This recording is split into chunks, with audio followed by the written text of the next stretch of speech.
नमस्कार, अग्रिस्मिता किचनमध्ये तुमचं स्वागत आहे। आज आपण पाहणार आहोत अगदी सोपी आणि साधी रेसिपी, ती म्हणजे उपवासाचा डोसा आणि बटाट्याची उसळ उपवासासाठी, जी अगदी चमचमीत आणि झणझणीत अशी बटाट्याची उसळ आणि सॉफ्ट असा स्पंजी असा आपला बनणार आहे डोसा।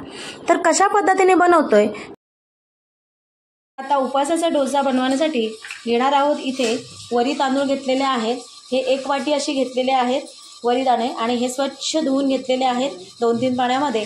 आणि त्यानंतर इथे 2 ते 3 तासासाठी वरी दाणे इथे भिजत टाकलेले आहेत। हे व्यवस्थित भिजले की नंतर मग आपण ह्याला पाणी काढून घ्यायचं आहे आणि पुढे काय करणार आहोत ते नक्की रेसिपी पहा। तर आता आपण इथे 1 वाटी छानपैकी वरी दाणे आहेत जे ते आपण भिजून घेतलेले आहेत 2-3 तास, किंवा तुम्ही रात्रीसुद्धा टाकू शकता, मग खूपच छान होईल, तुमचा आणखीनच स्पंजी होईल जो डोसा आहे तो। मग आता आपण त्याच्यामध्ये टाकणार आहोत दही अगदी मोठा चमचा टाकणार आहोत। मोठा म्हणजे साधारणतः एवढा मोठा, 1 ते 1.5 सुद्धा तुम्ही टाकू शकता, तुम्हाला जशी चव आवडत असेल त्याप्रमाणे। आंबट हवं असेल अजून तुम्हाला थोडं तर तुम्ही अजूनसुद्धा टाकू शकता। तर अशा प्रकारे आपण याच्यामध्ये हे टाकून घेतलेलं आहे। आता चवीपुरतं टाकणार आहोत मीठ, इथे आपण टाकलेलं आहे चवीपुरतं मीठ। आता आपण हे जे सगळं म्हणजे वरी दाणे, दही आणि मीठ हे मिक्सरच्या भांड्यामध्ये छानपैकी अशी मिक्सरमधनं करून घेणार आहोत पेस्ट तयार।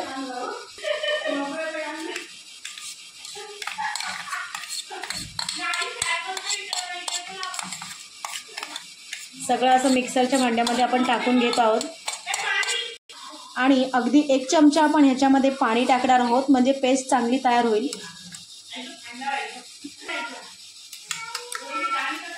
आता आपण मिक्सरमधनं फिरवून घेऊया। हे अशा प्रकारे पहा किती छान पेस्ट तयार झालेली आहे। आता आपण ह्याचे डोसे बनवायला मोकळे, म्हणजे जसं उपवासाचे डोसे खूप छान असे होतात। ह्याच्यात जर साबुदाणा तुम्ही भिजत टाकून सुद्धा खूप असे मस्त स्पंजी असे साबुदाण्याचे सुद्धा डोसे होतात। तर आता आपण ह्याच्याने साबुदाणा नसल्यामुळे वरी तांदळाचे डोसे बनवणार उपवासासाठी। तर आता आपण मस्तपैकी डोसा बनवून घेऊया। इथे ठेवलेला आहे मी तवा गॅसवरती गरम करून घ्यायचा आहे। तेल नाही लावायचं नंतर। तर मग आता आपण इथे तवा गरम करून घेतलेला आहे, हे डोसा टाकून घेऊया जो सारण बनवून घेतलेला होता तो।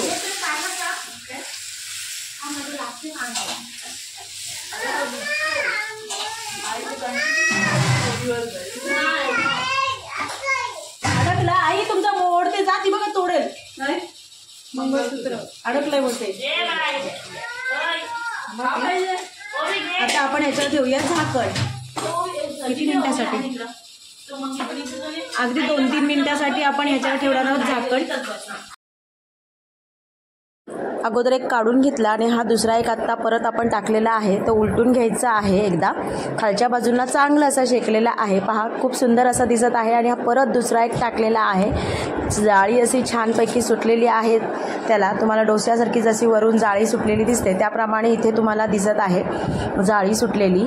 आणि त्याच्यावर ठेवणार आहोत झाकण काढून झाले की वरून तेल सोडायचं आहे। अगोदर तेल लावायचं नाही, जेव्हा खालना शेकून झाल्यानंतर तेल लावायचं आहे, किंवा तूप लावायचं, साजूक तुपाने अजून खमंग छान होतो। आणि इथे झालेला आहे छानपैकी डोसे तयार। आज माझ्या सासरचं किचन आहे, त्यामुळे तुम्हाला थोडंसं बडबड आणखीन म्हणजे तुम्हाला जो किचनमध्ये साफसफाई नाही दिसणार, कारण की खूप सणाची घाई गडबड होती, त्यामुळे जे काय आहे ते समजून घेऊन हा रेसिपी उपवासाचे डोसे तयार झालेले डोसे तयार झाले। आणि इथे मी आता बटाट्याची भाजी, जी डोशांबरोबर खायला बटाट्याची भाजी बनवली जाते, त्याची रेसिपी आज आपण पाहणार आहोत ती पुढे। आता आपण इथे डोसे छानपैकी बनवून घेतलेले आहेत उपवासाचे। तर मग आता बटाट्याची भाजी आपण बनवून घेऊया। बटाटे मी उकडून छानपैकी 2 घेतलेले होते, सासूबाई एकट्याच असल्यामुळे मी 2च बटाटे उकडलेले आहेत। तुम्ही ही नुसती सुद्धा भाजी खाऊ शकता उपवासाला, डोसा नसेल तरी सुद्धा इतकी चविष्ट होते। तर आता मी इथे टाकलेलं आहे साजूक तूप, एक छान मोठा चमच असा वितळून दिलेला आहे। आहे आणि त्यामध्ये टाकलेला आहे जिऱ्याचं 1 चमचा. जो जिरा आहे तडतडला की मग मिरच्या टाकलेल्या आहे, त्याच्यामध्ये 3 मिरच्या कापलेल्या आहेत. तुम्हाला तिखट किती आवडते त्याप्रमाणे तुम्ही हे करू शकता, घेऊ शकता मिरची. आणि ह्याच्यात मिरचीचं प्रमाण जास्त असल्यावर भाजी थोडी मस्त अशी स्पायसी छान लागते डोशाबरोबर, म्हणजे मळमळीतपणा येत नाही. तुम्ही उपवासाला अशा प्रकारे चमचमीत असे खाऊ शकता. खिचडी खाऊन येतो कंटाळा, मग न ते करता हे अशा प्रकारे नक्की करून पहा, म्हणजे तुम्हालाही आवडेल. आणि ही भाजी नुसतीसुद्धा खूपच छान लागतो किंवा दह्याबरोबरसुद्धा खूप छान असा डोसा लागतो. आपण इथं पहा सगळं असं चांगलं असं परतून घेतलेलं आहे. आणि तुम्हाला मधून आवाज येत असेल तर मग कारण की आज आहे मी सासरी, त्यामुळे बऱ्याच वेळा आता आपण इथे तुम्हाला आवाजची फोडी तयार करून घेतलेली आहे जिरा मिरचीची आणि तूप. तर बटाटा मी 2 घेतलेले उकडलेले, ते बटाटे असे छानपैकी फोडी तयार करून घेतलेले आहेत आणि ते तुपावरती छानपैकी परतून घ्यायचे आहेत. त्याच्याने खमंगपणा खूप छान येतो.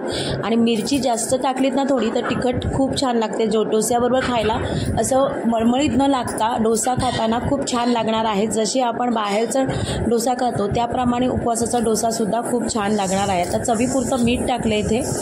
आणि चवीचं मीठ टाकताना एक लक्षात ठेवायचं आहे, मीठ कमी किंवा जास्त न टाकता प्रमाणात टाकलं तर ही भाजी खूपच छान लागते. कारण बटाटा आहे, बटाट्याच्या भाजीला जर व्यवस्थितच मीठ पडलं तरच त्याची भाजीची चव वाढते. आता आपण इथे 1 मिनिटापुरतं अगदी ठेवलेले आहे झाकण, वाफ काढून घ्यायची आहे. आपला बटाटा अगोदर शिजलेलाच होता त्यामुळे बटाट्याच्या भाजीला जास्त वाफ द्यायची गरज नाही. अशा प्रकारे आपली बटाट्याची सुंदर अशी उसळ तयार झालेली आहे उपवासाची. तर तुम्हाला ही आजची रेसिपी आवडली असेल तर नक्की चॅनलला सबस्क्राईब करा, साईडची बेल आयकॉन दाबा, जेणेकरून तुमच्यापर्यंत नवीन होतील. आणि जास्तीत जास्त शेअर करा, म्हणजे तुमच्या मित्रमैत्रिणींपर्यंत पोच होईल. अशाच नवीन रेसिपीज पाहण्यासाठी अग्निस्मिता किचनमध्ये बघत राहा व्हिडिओ. नवीन रेसिपीज पाहत राहा. धन्यवाद हा व्हिडिओ पाहिल्याबद्दल. चला पुढच्या व्हिडिओमध्ये भेटूया. मस्त खा, स्वस्त राहा आणि चमचमीतच खा आणि घरचा स्वाद घेत राहा. चला बाय, धन्यवाद.